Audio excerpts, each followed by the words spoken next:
Vamos lá, meus amados, vamos dar continuidade. Ficou alguma questão que no final, assim, eu deixei de estar concluindo? Alguma pergunta que não foi respondida da aula passada? Vocês lembram de algum ponto? Porque aí a gente já pode dar continuidade e começar desse ponto aí. Não lembram? Tá tudo certo? Mas eu acho que você concluiu, né? Acho que foi o último. Na verdade, eu não quis nem entrar muito, né? Isso. Porque assim, ia dar um paninho pra manga. A gente precisava falar de um monte de coisa aí, um assunto bem complexo, que não dá pra gente resolver assim numa resposta, né? Porque é bem complicado mesmo. Mas inclusive nós temos aí uns livros muito bons que eu poderia indicar para vocês. Se vocês se interessarem pelo assunto, eu posso, não só livro, mas também algumas palestras aí, tá lá no YouTube, né? Inclusive falando, porque foi comentado no ano passado, a partir do final do ano passado mais ou menos, muita coisa por conta dos eventos, né? Pastores aí se suicidando, né? E aí, então muitas pessoas começaram a falar a respeito do assunto. Bom, amados, então é só isso, mais nada teve, tranquilo, né? A gente vai continuar falando sobre, lógico, a matéria de antropologia, mas eu quero, eu falei para vocês sobre tricotomia, dicotomia, essas coisas, não. O homem é constituído, corpo, alma, espírito, não cheguei a entrar ainda nesse assunto, né? Então tudo bem. A gente vai falar, está no material de vocês, a partir da página 38 mesmo, tá? 38, 39, 40, vai falar sobre esse assunto. Eu não vou me deter muito, eu não vou detalhar muito, porque o material que vocês têm aqui está muito bem explicado, tá? Muito bem explicado mesmo. E aí eu vou deixar para que vocês leiam, né? Porque na verdade era para ter lido, tá? Nós estamos na quarta aula, então era para vocês terem lido aí quantas páginas? Então isso aí nós concordamos também, lembra? Deixa eu ver, 68, né? 65 páginas é toda a matéria de antropologia. Se a gente tem 7 aulas, vocês deveriam então dividir essas 65 por 7, que são 7 semanas, né? Então cada semana lê essas páginas aí. Quem é bom de conta aí? 65 dividido por 7, 10, vai dar o quê? 11, 12 páginas mais ou menos, né? É isso mesmo? Né? Não, nossa, eu sou ruim de conta. Não, é mais, né? 7 vezes 7, 49, 8, vai 9, não sei. Mas e depois 65 dividido, se fosse 70 por 7 daria 7, daria 10 aliás, né? Então dá em torno aí de 9 páginas, mais ou menos, não é isso? Para arredondar aí, 9 páginas por semana, 8 a 9 páginas. A calculadora é mais exata que deu 9? Então pronto. 65, fica quebradinho. 9, tal, né? Para arredondar, então cada semana vocês deveriam ler 9 páginas. Como nós estamos na aula 4, então deveriam ter lido até a página 36, não é isso? 36, eu sou ruim demais de conta, é por isso que eu estou na área de humanas. Mas o que acontece? Leiam depois então, né, essa semana até a outra, porque eu vou dar só uma pincelada, só uma pinceladinha. Ô meu querido, pode ficar à vontade aí, viu? Pegue água mesmo, é para você essa água. E aí, irmão? A gente, então, eu vou dar uma pincelada, e se vocês quiserem saber assim, algo mais detalhado mesmo, vocês podem estar lendo então da página 38, né? Até, deixa eu ver, porque eu vou entrar aqui na 45 direto. Vocês podem então ler até a 44, aí eu vou detalhar aqui, tá bom? Maravilha. A igreja é assim mesmo, entra, sai, é lugar público, né? Isso, tá bom. Vamos lá, não se assusta com essas coisas não. O homem, ele é constituído, quando eu digo que é constituído, e quando eu digo que a gente vai estudar essa constituição do homem, que está na página 37, está lá, ó, a constituição do homem, página 37, né? A constituição do homem, no capítulo 6. Conseguiram aí já visualizar? Então, a constituição do homem. Alguns estudantes da Bíblia, estudiosos, alguns teólogos, vão falar que o homem, ele é constituído de 3 partes, que é o espírito, a alma e o corpo. Alguns, isso chama-se de tricotomia, o homem dividido em 3 partes, né? Fatiado em 3 partes. Aí tem outros pensadores que acreditam que o homem, que a Bíblia ensina, né? Que o homem é dividido em 2 partes, que seria a parte material e a parte imaterial. A parte material chama-se de corpo. A parte imaterial eles chamam de alma e espírito, alma barra espírito. Porque eles dizem que quando aparece na Bíblia sobre a alma ou espírito, quer dizer a mesma coisa, entenderam? Eles chamam de termos intercambiáveis, ou seja, ora fala do espírito, ora fala da alma, mas eles consideram que é a mesma coisa, que é a parte imaterial do homem, invisível, né? Esses chamam-se de dicotomia, dicotomistas, né? Ou seja, 2 partes. E aí existem os monistas. Os monistas, então, se um foi 3 e o outro foi 2, aqui é 1, né? Mono, 1, né? Que o homem é isso aqui que a gente vê, é o corpo. Então acabou o corpo também, acabou tudo, morreu, não tem mais essa questão da imaterialidade, tá? Então essas são as 3 visões teológicas. O monismo, ele é descartado pela Bíblia, então não tem como a Bíblia ensinar isso, que o homem é só a questão da biologia mesmo, não tem como. Agora, há essa discussão então do dicotomista e tricotomista. Quando a gente vai estudar, não é possível a gente falar, o homem tem espírito, alma e corpo, a gente divide, mas o ser humano não pode ser dividido, senão ele deixa de ser ser humano. Não tem, se eu tirar do corpo a alma, o ser humano morre, deixa de ser ser humano, não é? Não tem como. Se eu tiro o espírito, da mesma forma. Se eu deixo o espírito e a alma e tiro o corpo, ele vira fantasma. Então o ser humano não é nem defunto nem fantasma. O ser humano precisa ser tudo isso junto. Mas para efeito de pensamento, de estudo mesmo, aí a gente, vamos ver o que é essa parte do homem chamado corpo, o que é essa parte do homem chamado alma, né, ou espírito. Eu vou aqui, irmãos, já adotar um ponto de vista, tá bom? Nem estou falando que é o mais certo, mas eu vou adotar um para a gente trabalhar nele, que seria esse mais completo, entendo eu, mais completo, porque detalha mais, que é o espírito, alma e corpo. E a gente vai começar pela leitura bíblica de 1 Tessalonicenses, capítulo 5, verso 23. 1 Tessalonicenses 5, 23. E a ordem é essa mesma, que está aí. Até o material aqui, ele vai trazer uma outra ordem, né? Quando fala, mas a gente vai falar aí do espírito, alma e corpo nessa ordem. Nosso assunto aqui é espiritual. 1 Tessalonicenses, capítulo de número 5, verso 23. Quem achou pode ler, por favor. 23. Pode ler, irmão Salvador? Que o próprio Deus da paz o santifique inteiramente, que todo o espírito e a alma e o corpo de vocês sejam reservados e irrepreensíveis na vida de nosso Senhor Jesus Cristo. Isso mesmo, Deus de paz, então se santifique em tudo, em todo o vosso espírito, alma e corpo. Né? Então é mostrado aí o ser humano que é necessário ser alcançado e santificado no espírito, na alma e no corpo. Então percebe que a santificação é preciso alcançar todas as áreas do homem. Hebreus, capítulo de número 4, versículo de número 12.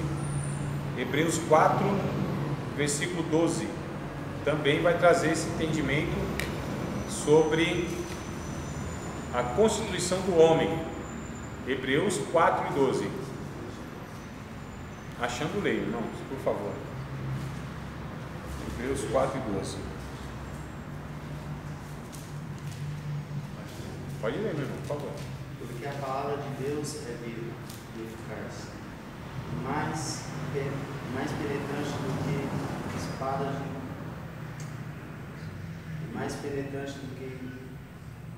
espada alguma de dois gumes. Isso. E penetra até a divisão da alma e do espírito, e das juntas e medulas, e é apta para discernir, né? discernir os pensamentos e intenções do coração. E as intenções do coração, olha que coisa interessante. Então percebe aí a palavra de Deus onde ela vai? Na divisão da alma, do espírito, das juntas e das medulas, quer dizer, do corpo também, né? Então a gente percebe também nessa visão mais abrangente sobre o espírito, a alma e o corpo. Então a alma e o espírito não tem como ser dividido. A gente não sabe onde começa uma e acaba a outra, mas a palavra de Deus vai lá na divisão. A palavra de Deus é poderosa para ir lá no âmago, né, do ser humano, que é essa parte imaterial aí. Então só estou abordando, lembrando essa possibilidade de ser espírito, a alma e o corpo, tá, irmãos? Então, oi? Ela penetra até o ponto de dividir alma e espírito. Isso. Mas juntas e medulas, está falando do corpo, né, irmão? As juntas, né, e as medulas, então está falando do corpo. Então aí aparece um texto que também mostra o homem, espírito, alma e corpo também, né? Apresenta o homem então nesses três aspectos aí. Então o que seria o espírito do homem, o que seria a alma do homem, o que seria o corpo do homem, biblicamente falando? O espírito, né, a gente vai ler aqui na página 45, eu queria ler com vocês aí no conteúdo, página 45. Está sem, né, irmã? Já pensou? Mas é isso. Era justamente isso que eu pensei que ia acontecer. Falei, a irmã vai emprestar e vai lhe pegar uma carona santa com o varão. Olha só, a visão minha se cumpriu. Então, a página 45, irmã, tá aí, ó. Funções respectivas do corpo, alma e espírito. Acharam? No livro, página 45? Localizou aí, varão? Salvador. 45, varão.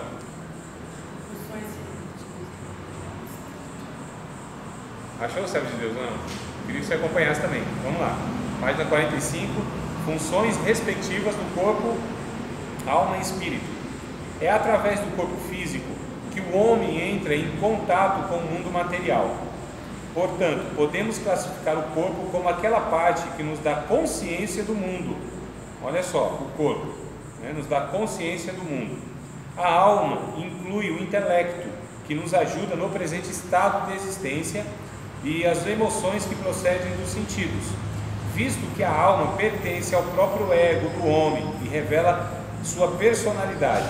Ela é denominada a parte de autoconsciência. Então, falou do corpo, da alma e agora do espírito. O espírito é aquela parte pela qual nós temos comunhão com Deus e somente pela qual podemos compreendê-lo e adorá-lo.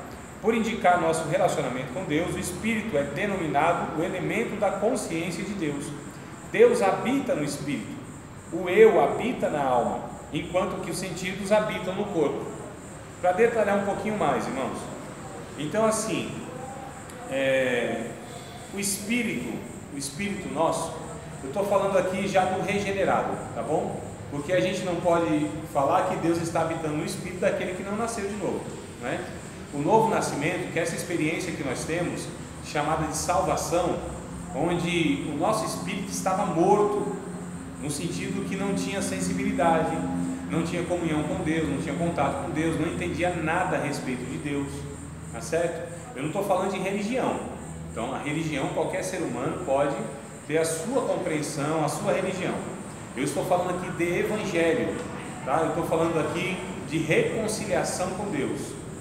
Então, mas tem tanta gente religiosa, espíritas, católicos, budistas, hinduístas e tal. Isso, irmãos, na verdade, todas essas religiões, ou todas as religiões do mundo, não podem trazer salvação a ninguém. Isso é impossível, tá certo?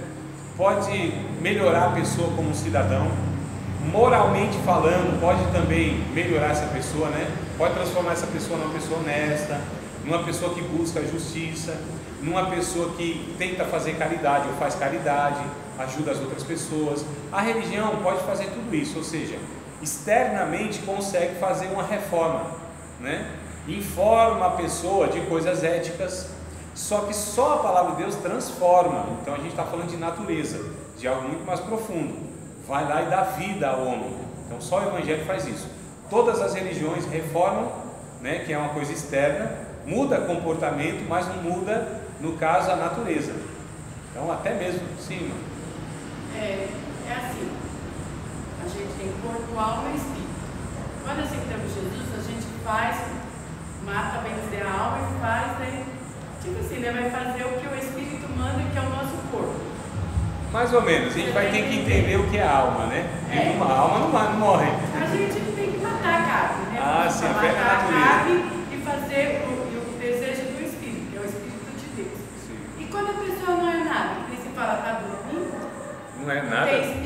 assim? Tipo, às vezes eu fico pensando assim, porque quando você aceita Jesus, você vai ter que fazer os desejos de Deus, que é o Espírito, Isso, que habita em nós. exato. E quando a gente que nem eu, não era evangélico, ele fica onde? Dormindo? Vamos ler o texto de Efésios, capítulo de número 2?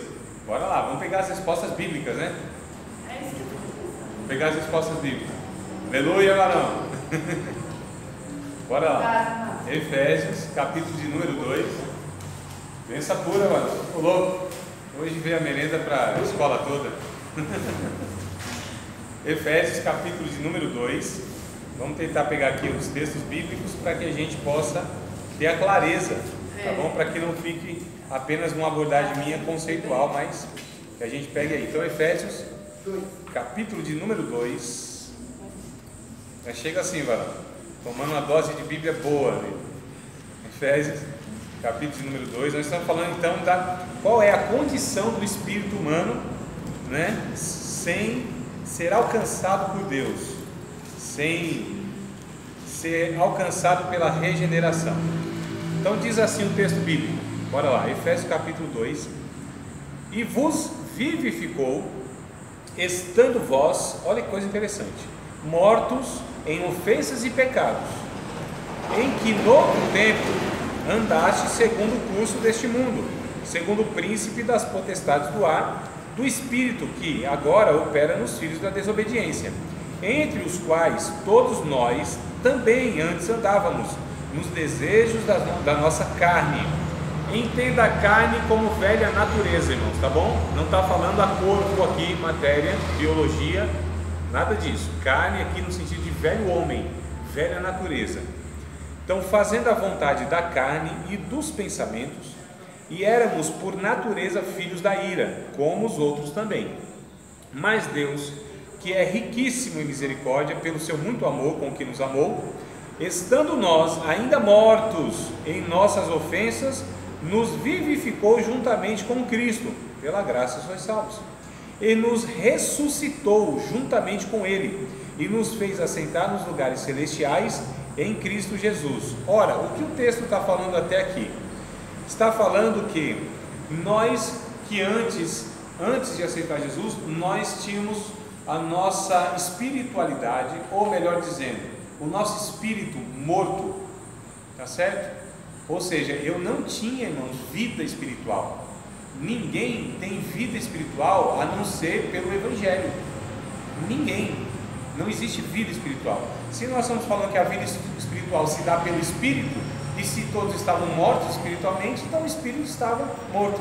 E o que o texto vem dizendo aqui? Que o que Deus fez? Nos ressuscitou, né? Então ressuscita-se alguém que está morto. Não é nem ninguém que não existe, é que está morto, né? Então diz aqui o texto, nos vivificou, né? Nós fomos ressuscitados. Então esses são os termos que a Bíblia usa para aqueles que não tinham a vida espiritual. Quando o Nicodemos, no capítulo 3 de João, Evangelho de João, ele era um religioso, era uma pessoa que conhecia inclusive as Escrituras, ou seja, a palavra de Deus até então. Era uma pessoa que ensinava, inclusive, olha só, irmãos, era um professor assim de teologia, muito bom por sinal, né? No conhecimento.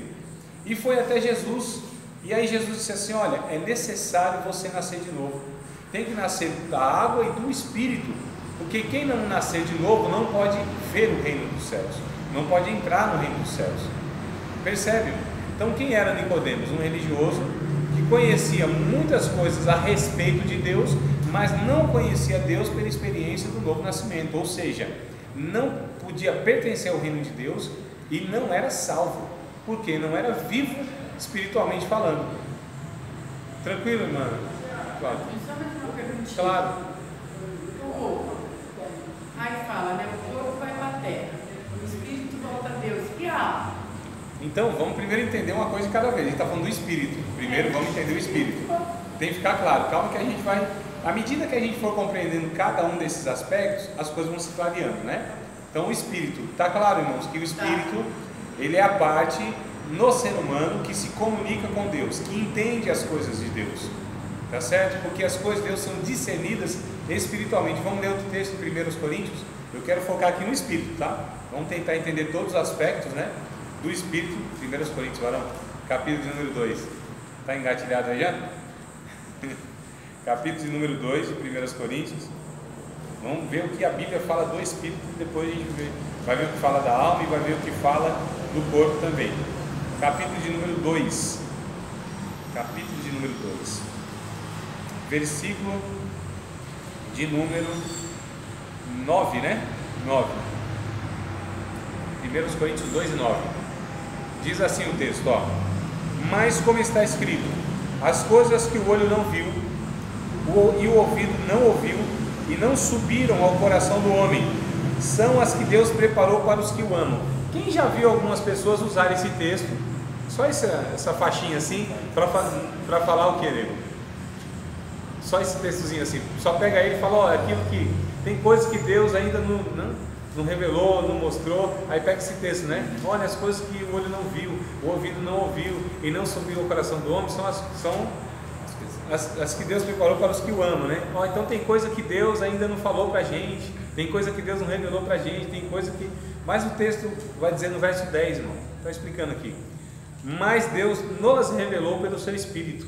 Ou seja, tudo foi revelado para nós, sim, nós que aceitamos a Cristo.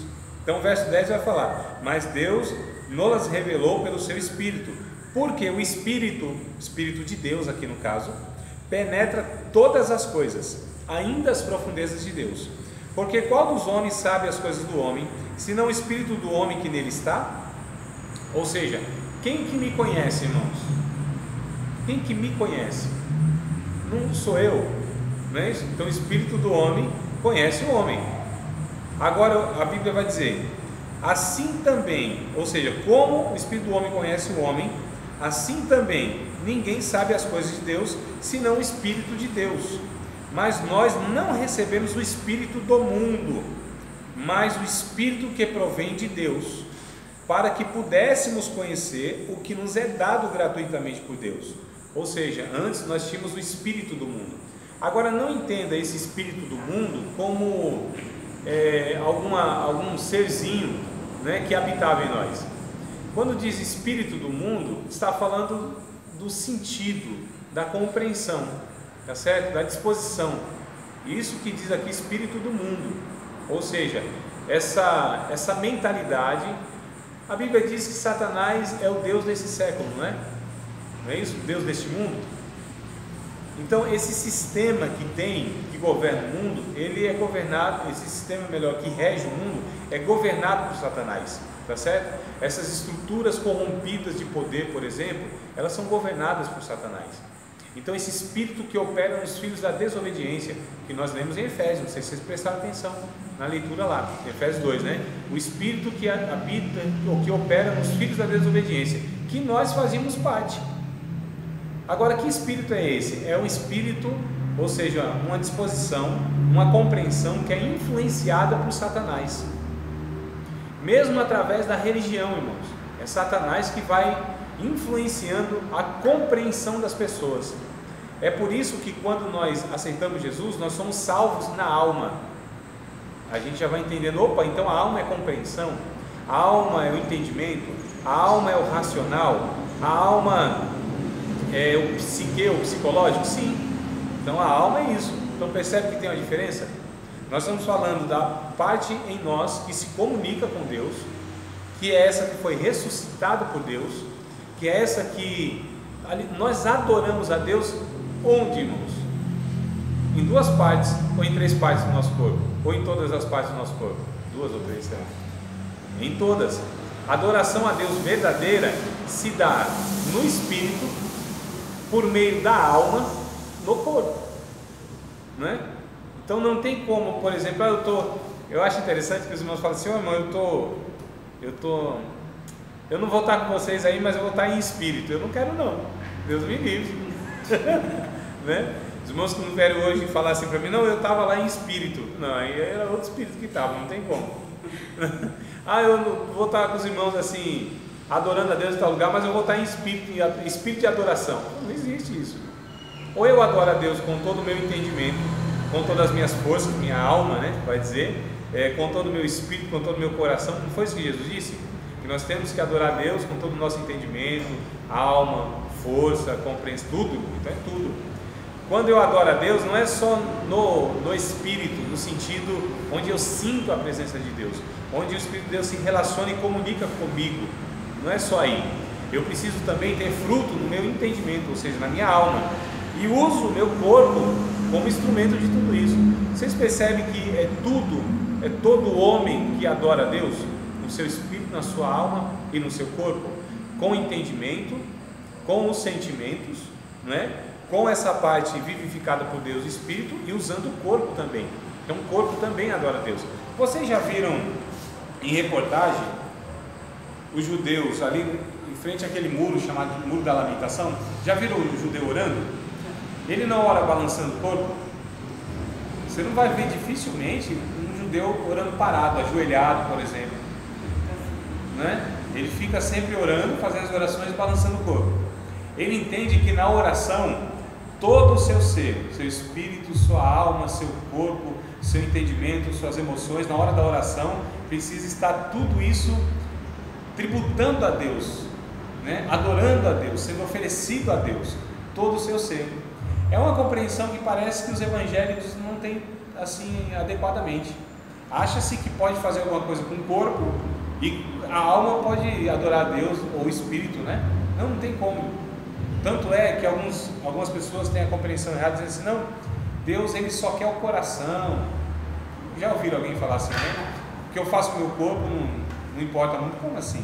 Não tem como. Primeiro que o corpo é um templo onde o Espírito Santo de Deus habita, né? Então é por isso que o corpo, quando a gente maltrata o corpo, a gente está pecando contra o Espírito. É por isso que quem se prostitui, né, ou quem comete adultério, o pecado, esse pecado, ele tem uma consequência maior do que os outros. Por quê? Porque os outros pecados, eles são fora do corpo. Agora, quem peca contra o seu próprio corpo, peca contra o templo do Espírito Santo de Deus. Por quê? Porque nós fomos resgatados na nossa alma, no nosso entendimento, no nosso espírito e no nosso corpo. Vamos ler 2 textos, depois a gente volta aqui, que eu não li todo, né? Acho que eu parei aqui no verso de número 12, vou deixar marcado aqui. Então vamos ler o texto que eu pedi, que é 1 Coríntios, está aqui, né? Só virar a folha aí, ou rolar a página para cima, dependendo, né? Rola a barra aí para cima, 1 capítulo 3, versos 16 e 17, nego. E aí eu vou pedir para outra pessoa, então o nego fica aqui com 1 Coríntios 3, 16 e 17. Outra, a irmã Cássia pode procurar 1 Coríntios também, capítulo 6, versos 18, 19 e 20. Então aí só para não fadigar, para ir para outro livro, está no mesmo livro, né? Então o nego lê, depois a irmã lê lá outro. Eles são quase iguais aí o texto. Pode ler, varão? Vocês não sabem que são o santuário de Deus e que o Espírito de Deus habita em vocês?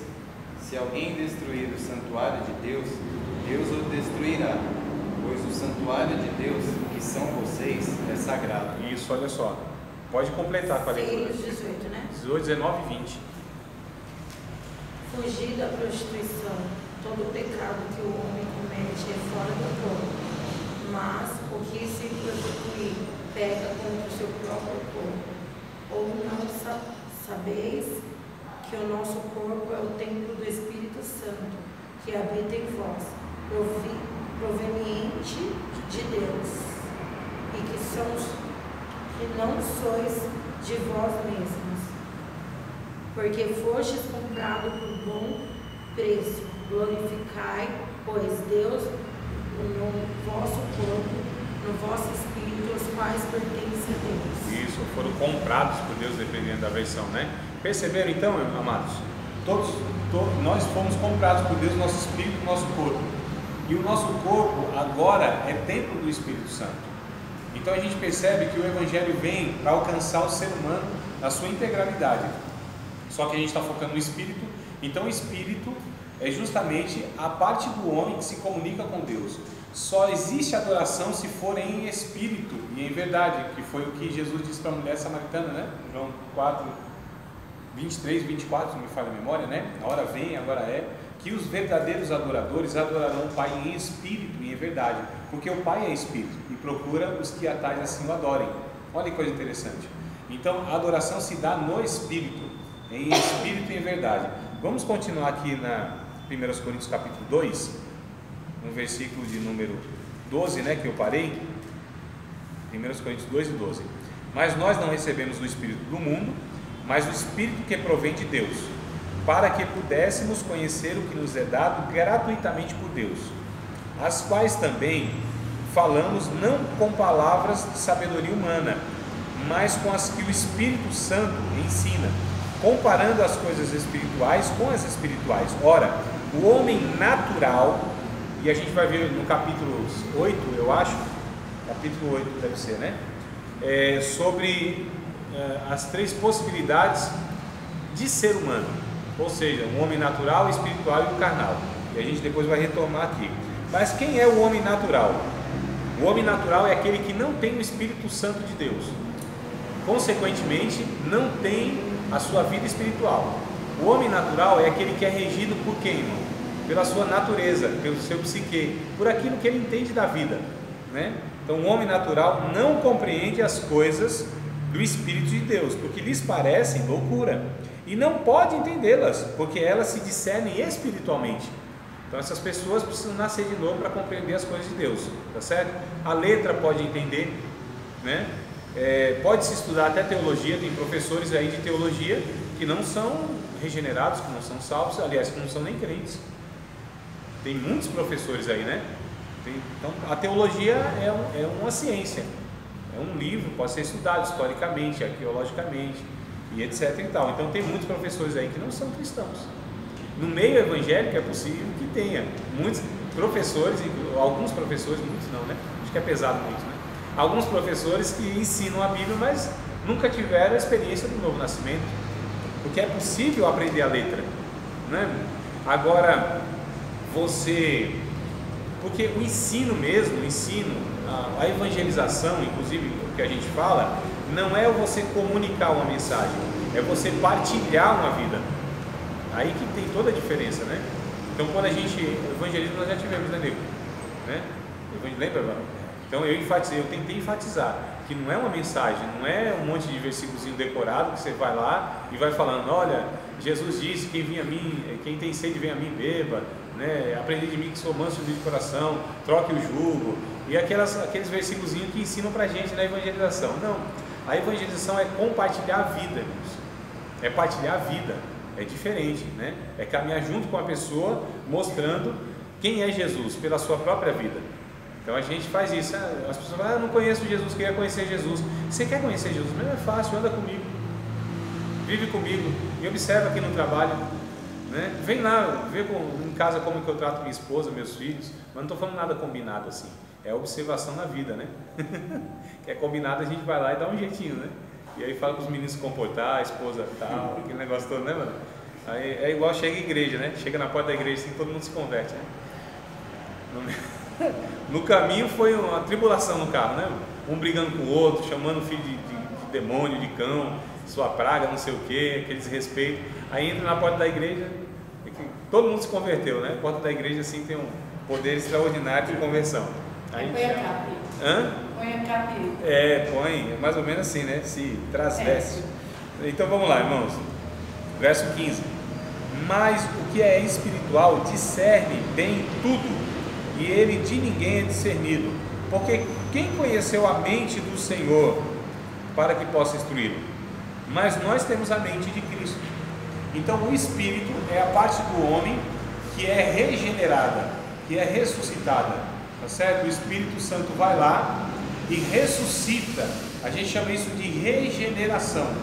Gerou de novo. Por que gerou de novo? Porque já foi gerado lá no Éden, lá em Adão. Já foi gerado. O homem Adão era espiritual, né? Só que o que aconteceu? Aconteceu que ele rompeu com Deus. Ele rompendo com Deus, o que aconteceu? Ele morreu espiritualmente, porque Deus disse, o dia que tu comer vai morrer. E aí Satanás disse, não é assim não, pode comer, você não vai morrer. Aí ele come e não morre fisicamente, mas espiritualmente a gente já vê nitidamente a morte espiritual, né? já teve medo de Deus, porque o homem que não foi por Deus ressuscitado no seu espírito tem medo de Deus.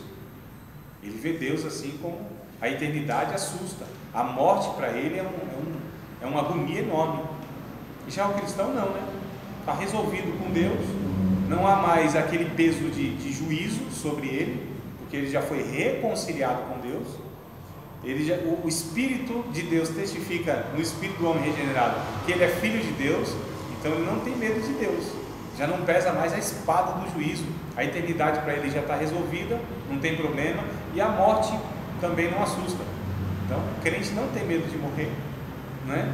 Não fica nesse dilema, será que Deus vai pesar a mão e descer a espada em mim? E a eternidade como será? Aquela dúvida, né? Sou salvo ou não sou, sou salvo ou não sou? Então isso para o regenerado está tudo resolvido, tudo tranquilo. A regeneração, ela é instantânea? Ô nego, na salvação, você lembra? Caramba, isso aí eu ministrei lá. Você estava naquela ocasião que eu ministrei lá, acho que um mês e pouco, lembra? Lembro, eu tenho livro até hoje. Eu tenho todos aqueles áudios, se você quiser eu te dou, né? Todas aquelas mensagens lá, porque eu falei sobre os 4 aspectos. Isso na IBD também. Está tratando isso? A gente está falando assim. Eu tenho todos os 5 áudios lá, mano. Todas aquelas 5 ministrações eu tenho áudio lá. A qualidade acho que está até razoável. Se vocês quiserem, me comuniquem, me tragam um pendrive, melhor dizendo. Traga um pendrive, tá? Porque na igreja do Nego aqui há uns 5 anos, Nego. Por aí. Já for passa mais rápido. ainda. 5, só 6. que a gente tem de curso quase 3, né? Faz uns 5, 6 anos, olha. Curso, Isso eu ministrei aqui na igreja do Varão, né? Os 4 aspectos de salvação, mas foram 5 mensagens. Então eu falei dos 4 aspectos, né? Justificação, regeneração, santificação e glorificação. Nós tivemos a matéria aqui também. O que é isso aqui? A justificação é o ato de Deus tornar o pecador inocente. Então foi justificado, foi inocentado, né? Esse é o ato.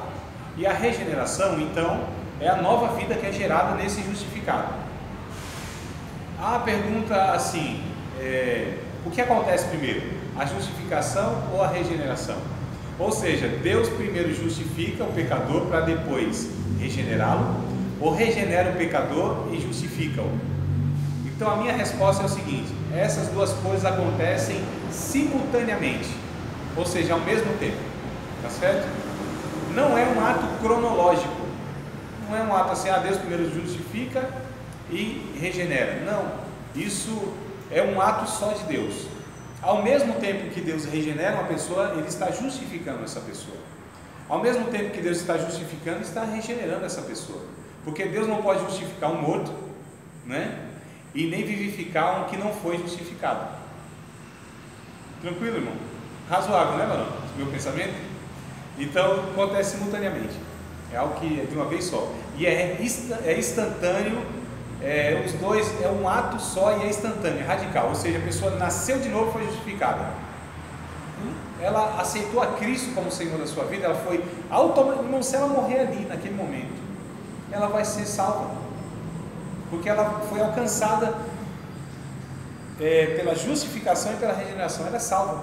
Mas se não desceu as águas batimais, é salva. Mas e se estava fumando, estava com maço no bolso, é salva. E se ela ainda era amaziada e não regularizou a sua situação, é salva. Dá para compreender isso? Agora eu não estou dizendo que essas coisas não precisam ser resolvidas. O ladrão na cruz, por exemplo, quem é que sabia da situação daquele cabra? Se pagava a pensão alimentícia para os filhos? Ou se não estava ali justamente por isso, né? Ele não cumpriu pena, porque a pena já seria a morte. Se ele tivesse uma pena para cumprir, não seria cumprida, mas estava salvo, né? Sim, estava ali. Mas quem garante? Ele não desceu as águas batismais. E deu tempo dele, ali naquele momento, de repente pedir perdão para uma meia dúzia de gente que ele tinha ofendido? Não deu tempo, né? Mas assim, então a gente não precisa fazer nada, então aceitou Jesus é o suficiente? Não. Se ficar vivo, se você ficar vivo após o Espírito Santo vir em você e regenerar e se justificar, aí a gente vai pôr a casa em ordem. Aí a gente vai, né, ter que restituir a quem defraudou, a gente vai pedir perdão a quem ofendeu, a gente vai precisar consertar a vida e agora dar testemunho. Então há ocasiões e ocasiões. Mas até que a gente acerte a vida, O que acontece? Nós somos salvos. Agora o salvo, ele não vai ficar conformado em alguma área da sua vida, ainda não está sujeita ao Espírito Santo. Dá para compreender isso? Então assim, a gente não justifica uma vida de qualquer forma. Então sou salvo, a salvação é assim, é a graça de Deus veio e me justificou, e eu não fiz nada para merecer isso, é assim. Então eu vou viver de qualquer forma? Aí não. E um salvo nunca pensará assim. Compreenderam a questão? É mais ou menos assim, essas pessoas que elas dizem assim, não, eu sou salvo, eu aceitei Jesus, mas eu não vou mudar de comportamento, não vou consertar a vida. É igual uma pessoa que troca de roupa, ou seja, põe uma roupa limpa sem tomar banho. Não só confessar pecado não, eu sei que você já fez isso uma vez na sua vida, ou algumas vezes. Entenderam, irmão? Então a pessoa ela quer colocar uma roupa limpa, mas está suja, não tomou banho. E a Bíblia diz o quê? Toma banho, né? Ou seja, se purifica, limpa o teu coração, limpa a tua mente, né? E aí sim, coloca então essa roupagem de cristão, mas tem que ser limpo interiormente primeiro. Quando chegaram para Jesus, os fariseus religiosos, porque o religioso sempre vai dar importância para o exterior, muito mais do que qualquer coisa. As aparências para eles é o que importa, né? Então são religiosos. E a gente percebe que essas pessoas que dão muito valor para a aparência, a gente percebe que lá no coração, lá dentro tem um bocado de coisa que precisa ainda. Lá dentro está cheio de Jesus, assim, cheio de ossos de mortos. Por fora, sepulcro caiado, bonitinho. Aí diz assim, Jesus, fariseus hipócritas, se vocês limparem o interior do copo, o exterior também não fica limpo? O que Jesus está dizendo? O Evangelho, ele começa, irmãos, lá no interior, e ele vai se exteriorizar, nunca ao contrário. Nunca um comportamento é mudado e depois a pessoa é regenerada. Pelo contrário, a pessoa foi regenerada e naturalmente as coisas vão sendo colocadas em ordem, né? Limpou o copo interiormente, consequentemente o exterior vai ficar limpo, porque você está lavando aqui dentro. Entende como que é o processo? Então, só para que a gente volte aqui para não perder o raciocínio. Tranquilo, né, nego? A sua pergunta foi respondida? Foi? Então, justificado, regenerado, aí parte a santificação, que é um processo. Justamente esse processo é onde o Espírito Santo vai nos fazendo ser semelhantes a Jesus. A gente vai crescendo na graça, no conhecimento do nosso Senhor e Salvador Jesus Cristo. A gente vai sendo construído, né, em Cristo até chegar à medida de varão perfeito, que é o próprio Cristo. Então nós vamos ser edificados em Cristo, transformados em Cristo, porque nós fomos salvos. E isso se dá, irmãos, em vários âmbitos da nossa vida. Isso se dá, aliás, em todas as áreas da nossa vida. Então, o Espírito agora, o Espírito Santo habita no meu Espírito. Aí eu consigo compreender então a vontade de Deus. Só a partir daí, senão não tem jeito. E o que acontece? Então, quando a gente é alcançado por Deus, o nosso Espírito, a nossa mente automaticamente ela já foi transformada. A gente chama isso de metanoia no original, né? Ou seja, do arrependimento, da conversão. Esse é o sentido da palavra. O Romanos capítulo 12, verso 1 e 2, o que diz lá? Eu pensei até que alguém assim já ia recitar os 2 versículos de cor e salteado, né? Eu pensei, sinceramente, a minha fé não alcançou isso. Rogo-vos, pois, irmãos, pela compaixão de Deus, que apresentei os vossos corpos santo e agradável a Deus, que é o vosso culto racional. Não é isso? Não vos conformeis com esse mundo, mas transformai-vos pela renovação do vosso entendimento, para que experimenteis qual seja a boa, agradável e perfeita vontade de Deus. Olha só, transformai-vos pela renovação do vosso entendimento. Mas ainda antes vai falar para que a gente adore a Deus, ou apresente a Deus nosso corpo, nosso culto, aliás, racional. O que a gente percebe nesses 2 versículos? A gente percebe que Paulo está dizendo para que a gente adore a Deus, apresentando a Deus nosso corpo vivo, santo e agradável a Deus, e a gente apresente um culto racional. O que se usa no raciocínio, o espírito ou o corpo? Foi uma pergunta que eu fiz agora. Vale nota, pode falar, se errar não tem problema. Vocês têm razão de errar. Está aqui para aprender, ué? No raciocínio que se usa O corpo ou o espírito? Os dois. Quem acha que é o espírito? Quem acha que é o corpo? Quem acha que é os dois? Quem não quer opinar? Vocês não querem opinar, né? O raciocínio se usa, irmãos, o quê? O pensamento, não é? Esse pensamento é chamado de psique, que é a alma. Falei propositadamente para confundir vocês. Não é nem o corpo nem o espírito, é a alma, é o entendimento, é o raciocínio. Vocês percebem, então, voltando, que a adoração tem que se usar tudo do ser humano? Então, olha só, culto racional, né? Para que experimenteis qual seja a boa, agradável e perfeita vontade do Senhor. Oh meu Deus, eu perdi aqui o pensamento. Deixa eu voltar aqui. Eu queria abordar um negocinho que me fugiu, mas está no texto. Ah tá, não vos conformeis com esse mundo, mas transformados pela renovação do vosso entendimento. Então o que está sendo transformado? É o meu entendimento, que é a minha alma. Agora o problema é que a gente não entrou na alma ainda, né? Eu estou falando do espírito, é porque a gente sempre vai, não tem como falar do espírito e não falar do corpo da alma, mas eu estou tentando focar no espírito. É porque a alma a gente vai ver que tem 5 significados na Bíblia, a palavra alma, dependendo do contexto. Mas a alma aqui vamos pegar como entendimento, que é o que o texto está dizendo, né? Transformados pela renovação do vosso entendimento. Então o Espírito de Deus veio, ressuscitou meu espírito. Então eu abri os meus olhos, foi aberto meus olhos e eu vi Deus, enxerguei Deus, percebi Deus, porque o que estava, irmão, cego em mim era na verdade o entendimento. Vamos ler o 2 aos Coríntios 4:4, segunda carta de Paulo aos Coríntios 4:4, depois eu volto em Romanos 12, depois a gente volta e sei lá onde. Vamos lá. Segunda carta, não é a primeira, segunda carta de Paulo aos Coríntios, capítulo 4, verso 4.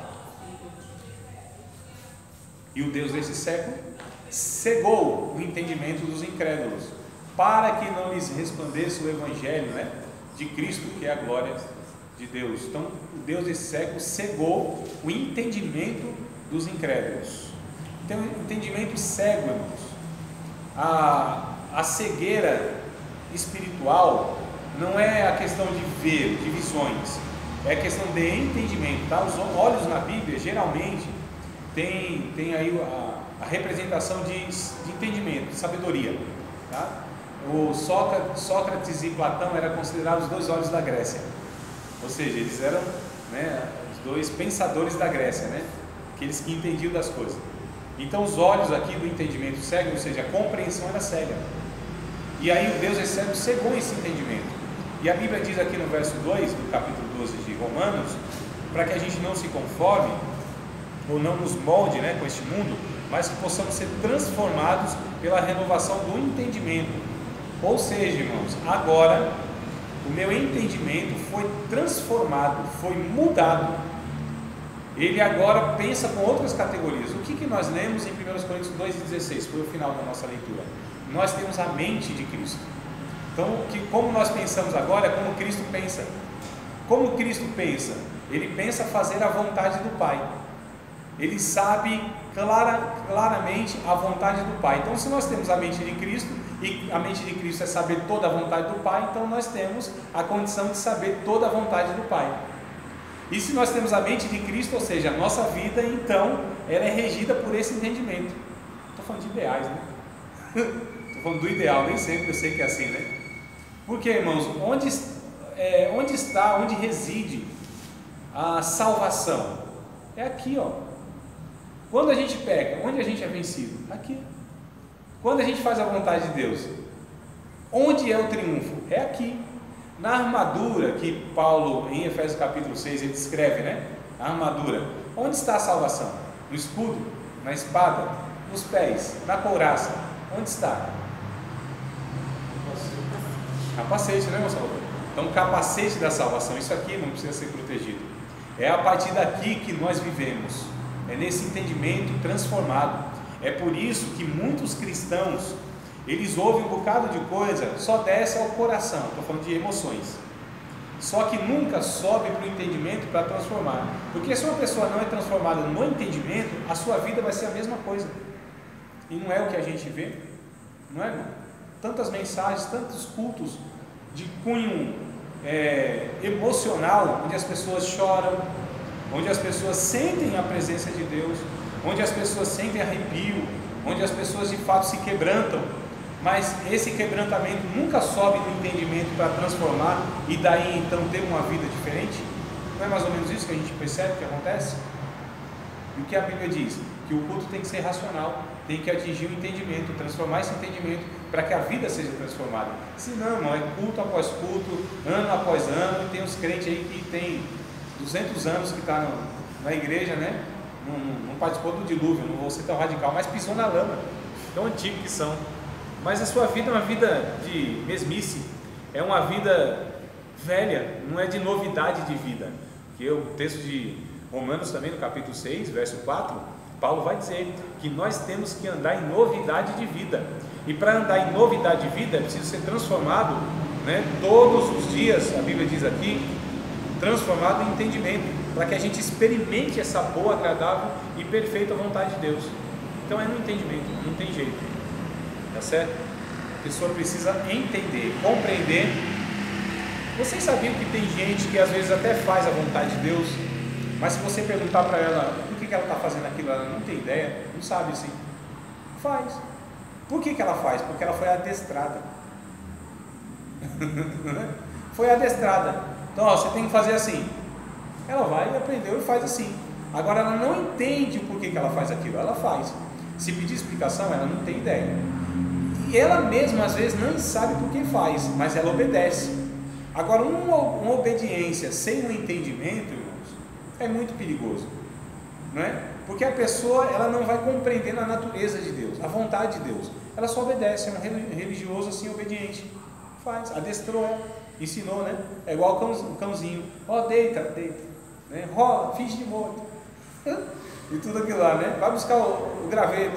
Então assim, foi adestrado, vai e faz tudo, mas não como fruto de um entendimento, não como fruto de uma compreensão. É por isso, irmãos, que às vezes a gente se espanta, obreiros, pastores, pregadores, gente assim, velho de evangelho, né, entre aspas, a pessoa desvia e vive uma vida assim toda torta. Meu Deus, o que aconteceu com essa pessoa? E às vezes a conversa, e não é que ela admite, não, eu sou pecadora mesmo, desgraçada, e Jesus não tem nada a ver com isso aqui, eu que não presto. Não, ela vai falando cada coisa. Eu já cheguei a conversar com pessoas que falaram assim, nossa, minha vida na igreja foi uma perda de tempo. Pregável. Você conversava com a pessoa, palavra de Deus assim, sabe? Tinha, entre aspas, um certo entendimento, mas aquilo nunca transformou a mente dela. Qualquer uma pessoa que foi transformada na sua mente, nunca mais ela é a mesma pessoa, nunca mais. O Albert Einstein, ele diz o seguinte, ou ele disse, né, que não vive mais, ele disse que uma mente que foi expandida nunca mais volta ao seu estado original. Não tem como. É a mesma coisa a pessoa que estuda e compreende a palavra. Vai fazer com que essa pessoa volte ao seu estado anterior? Não volta, não tem como. Vocês acham, o nego talvez está um tempo a mais aí, né? Acho que até mais que o Salvador estudando. Varão, você acha que tem condição de você voltar àquele pensamento que você tinha talvez há 2 anos atrás, acerca de um bocado de coisa que você foi vendo que não, é impossível, né? Não dá, né? Até confronto, né, com o que a gente pensava. Nem que você queira, né? Nem que você se esforce, né? Ah, não, vou pensar como eu pensava antes. Não tem jeito, né, mano? É assim, é possível a pessoa praticar o errado, mesmo sabendo o certo. Isso chama-se de hipocrisia. Interesse ali, né? Martinho Lutero, ele disse o seguinte: é perigoso para o homem ir contra a sua própria consciência, porque o homem que faz isso, ele se trai. E aí, irmãos, é um negócio muito perigoso mesmo, complicado. Mas nem que eu queira pensar diferente, eu não consigo. Eu posso praticar aquilo que eu praticava, mesmo sabendo que é errado, é outra história. Mas nem que a gente se esforce, né, nego? Não, eu vou pensar como eu pensava aquele texto que a gente aprendeu em tal aula, vou pensar daquele jeito. Não dá mais, não dá, a mente expandiu. Ficou assim, sabe? Alargou o entendimento. Não tem como voltar, é impossível, né? Então é isso que o texto está dizendo, para que a gente alargue o entendimento, para que a gente possa ter o nosso horizonte aí aumentado. Quando a gente aceitou Jesus, sinceramente, vamos fazer aquela retrospectiva. Você aceitou Jesus, aí voltou para casa, se foi no culto, né, onde estava, voltou lá para os seus afazeres, aí você chega e falou assim, nossa, eu não enxergava, não entendia tudo isso, o mundo mudou tudo para mim. mudou, irmão, parece que era o outro mundo assim, né? Quando Jesus alcançou a gente. Aí a pergunta é, o mundo mudou? Alguma coisa, as pessoas mudaram? Mas a sensação não é essa, que, nossa, agora eu estou vendo outro mundo, né? Eu enxergo um monte de coisa que eu não enxergava antes. Por que isso aconteceu? Porque as coisas mudaram? Não, porque nós fomos mudados. Foi nos dado outra percepção, um discernimento, né, que a Bíblia chama. Foi nos dado outra categoria de pensar. Então a gente pensa a partir de uns valores e uns princípios que nós não tínhamos antes. Mas agora a gente faz como fruto de um entendimento. Eu não faço porque o pastor me mandou fazer. Eu não faço porque a igreja faz um coletivo. Eu faço porque o Espírito Santo me convenceu que a vontade de Deus é esta. E aí transformou o meu entendimento. E eu faço agora não porque todo mundo faz. E ainda que todo mundo não faça, eu vou fazer. Isso é um desafio que muitos têm, irmãos, em algumas igrejas, em alguns meios assim, religiosos, né, evangélicos, onde um monte de gente faz as coisas erradas, mas essa pessoa, ela não faz. Não faz, porque Deus alcançou essa pessoa e ela pratica, ela pensa, ela vai ter confronto, ela vai ter crise, ela vai ter um monte de dificuldade de viver nesse meio, porque as pessoas pensam, falam e praticam aquilo que ela não fala, não pensa e nem pratica, porque Deus alcançou ela com a verdade. Ninguém tem esse conflito assim. Não é, irmão? E quanto mais se estuda, e quanto mais Deus fala, e quanto mais Deus transforma a nossa vida, mais dificuldade a gente vai ter, mais conflito a gente vai ter, mais desencaixado a gente vai se encontrar, talvez em muito meio evangélico. E muito. Mas a maioria faz assim, mas a maioria vive assim. Então, mas nós fomos alcançados por Deus e nós somos incomodados. A gente fica no incômodo, irmão. É um negócio assim que perturba, né? Perturba. O Espírito Santo nos perturba, não deixa a gente em paz. Porque tudo que está fora disso não é vontade de Deus. E agora que fomos alcançados como fruto do entendimento, aí eu fico incomodado com os negócios. Interessante que na conversão, isso nós somos alcançados antes mesmo de nós abrirmos a boca, levantarmos a mão, né? Porque esse sentimento já é gerado dentro, né? Eu me lembro da minha conversão. Eu sentia já aquele desejo de aceitar, já tinha sido convencido daquilo, mas eu me segurava, sabe? Assim, eu sabia que ali eu já tinha aceitado a Cristo, sinceramente eu já tinha. Tem pessoas, o ato veio depois, eu tinha vergonha, sabe? Aquela questão toda de não querer ir na hora. Tem pessoas que pensam que o Espírito Santo veio sobre a vida da pessoa e a salvou naquele momento às vezes da libertação ou da resposta do convite, né? Do pregador. Não, irmãos, tem pessoas ainda que acham pregadores que acham, eu ganhei aquela pessoa por Jesus na mensagem. O Espírito Santo vem trabalhando, ninguém sabe desde quando. Às vezes desde criança, às vezes desde jovem, às vezes desde uma situação, né? Nossa, teve várias ocasiões que eu fui percebendo isso, não só na minha vida, mas na vida de muitas outras pessoas. Aliás, depois eu fui ter a consciência, eu não servia a Deus na época. Tinha um amigo meu, que a irmã dele, família toda cristã, ele é atrapalhadão, né? Porque ele pensa no jovem tribuloso, era a nossa turma, e aí ele andava no nosso meio e tal, aquela coisa toda, fumava um baseado, né? Fazia uns negócios errados, e a irmã dele, serva de Deus, faleceu jovem. Ele era tão apegado à irmã, que eu acredito que ali o Espírito Santo usou aquela situação para ir trabalhando no coração dele, né? E ele ficava no nosso meio, não fumava mais o baseado, não se agradava mais das conversas, mas ficava ali, porque ele cresceu com a gente, era turma, né? E a gente percebia que o Fernando já estava uma pessoa assim, estranha, não é? O que está acontecendo com o Fernando? Tem alguma coisa errada acontecendo com o nosso parceiro aqui, com o nosso mano e tal, né? Mas ali o Espírito Santo já estava trabalhando no coração dele, até ele ir para a igreja e aquela coisa toda, foi um tempinho, mas Deus já estava trabalhando na vida dele. Aliás, nem foi nessa ocasião, eu acredito que nas pregações da família, da irmã inclusive, né? Talvez nas orações de outros irmãos. E se eu pego a minha vida, por exemplo, irmãos, Deus foi trabalhando na minha vida muito antes de eu aceitar Jesus. O Espírito Santo já estava trabalhando no meu coração, em várias situações. Então ninguém sabe quando começa essa ação do Espírito Santo sobre a vida de uma pessoa, ninguém sabe, Ninguém sabe, né? A gente às vezes no ato lá, vê um ato lá que a pessoa levantou a mão, aquela coisa. Um adolescente, na época adolescente, ela perguntou assim para mim: André, eu não sei assim se eu tenho... Mas ali era falta de instrução mesmo, né? De esclarecimento. Ela falou assim: eu nunca levantei a mão na igreja, porque ela veio de criança, dos grupos, né? Criança, adolescentezinha, estava passando para jovem. Disse assim: eu nunca fui na frente aceitar Jesus. Eu falei assim: mas não precisa isso. Você é salva. Não é nessa ocasião que você aceita Jesus, né? Então muitas pessoas aceitaram a Cristo sozinhas, em casa, em várias situações. É uma questão interessante, irmãos, que a gente está falando daquilo que é espiritual, que nem sempre ou quase nunca é aparente. É a ação de Deus, é misterioso essa ação de Deus, tá certo? Ninguém consegue pontuar onde foi que Deus começou isso. Às vezes a pessoa, e aliás, muitas pessoas a gente vê pelo comportamento, falar: essa pessoa ainda não é salva não.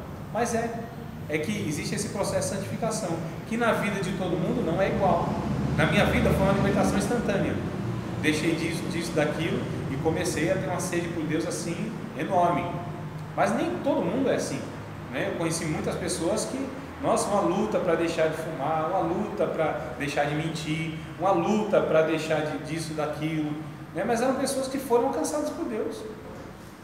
Então a gente fala isso depois dos comerciais. Ou tem alguma pergunta fácil e rápida? Tem, não? Ninguém?